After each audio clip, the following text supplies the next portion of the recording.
Look at this cover. Flip it.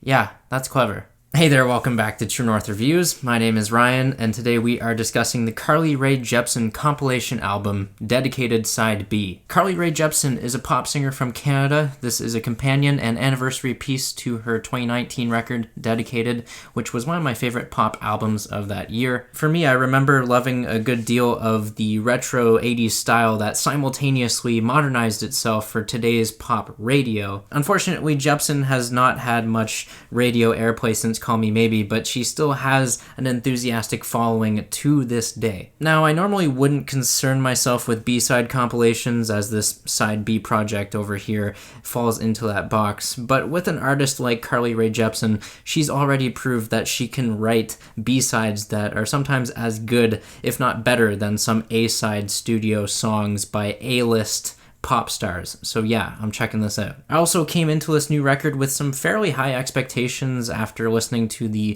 standalone single that preceded its release. This was entitled Let's Be Friends, and it had a lot of weird vocal manipulations for Carly's standards, but still saw that fine attention to a catchy hook and just having fun.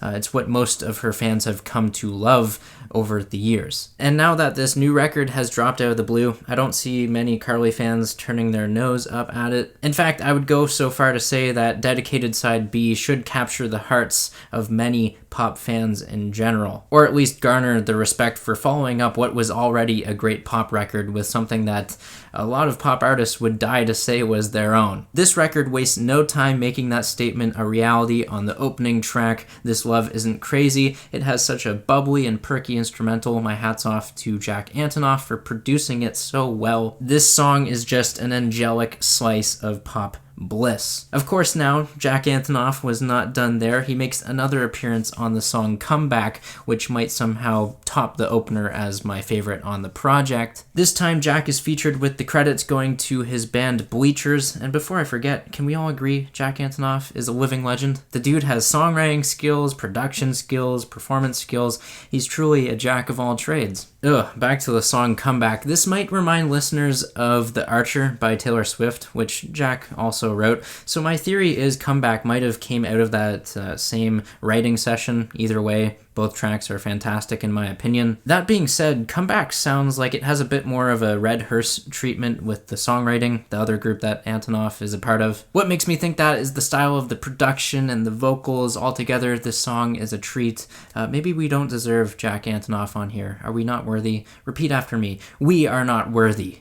Okay, well, Jack isn't everything on this record and what it has to offer. There are other producers on here willing to help, including John Hill on the jam of Summer Love. There's such an infectious bass line on that one. The strings in the bridge are also like a disco throwback. I love it. Other highlights on this album, Fake Mona Lisa. This song has playful synthesizers that remind me of Metric's The Shade. They're super optimistic to complement Carly's happy tone. There's another cut, Let's Sort the Whole Thing Out. There's more cheerful vocals from Carly and peppy drumming. Much like this being a companion album to Dedicated, there is a companion song to Party for One. Solo is a perfect anthem for being single, and it is screaming for playtime in a club. Just when I thought Carly would fall into the trap of writing the same upbeat song over and over again, she's out here giving us something different to swoon over. She did that with the closing track, Now I Don't Hate California After All. I love the underwater sounds and how they crash over you like a wave. The nautical theme also beautifully ties into the lyrical focus of California and its beaches. Almost said Bleachers, thinking of Jack again. Just song after song is great. There's another one with This Is What They Say, super fun to sing along with in the chorus once it reaches that falsetto. The track Window offers a bit more of a stripped back chorus, kind of reminds me of Pretty Please from Dua Lipa's Future Nostalgia.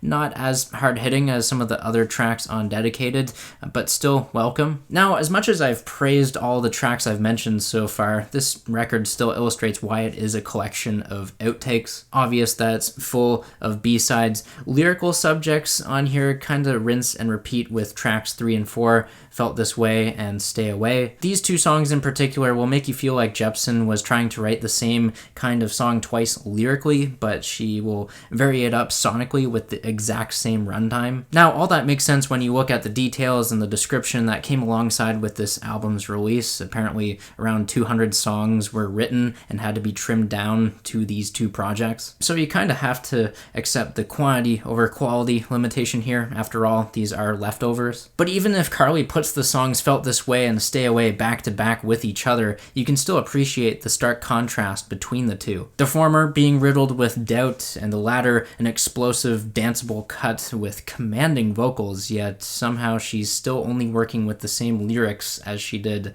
before. If I had to mention negatives, listeners will most likely look to critique this album's flow, and there is one sore spot that loses the sharpness and danceable fun. That comes on the song Heartbeat, which is a slower and vulnerable cut on here that doesn't really fit into the sonic palette or the upbeat nature of the other tracks. Overall though, I don't know how Carly Rae Jepsen keeps doing it, but she is distilling pop music down to its best qualities. You have the catchy hooks, the solid production, the uplifting performances. What else could you really want from a pop album? Frankly, I'm surprised Carly didn't drop the ball here. I thought there was a slight chance that she would care less, given that this is a collection of B-sides, but that didn't stop her. That didn't stop her at all. This is another great pop record. 8 out of 10. Has to be said. I got just as much enjoyment out of this one as I did with Dedicated, so it's great.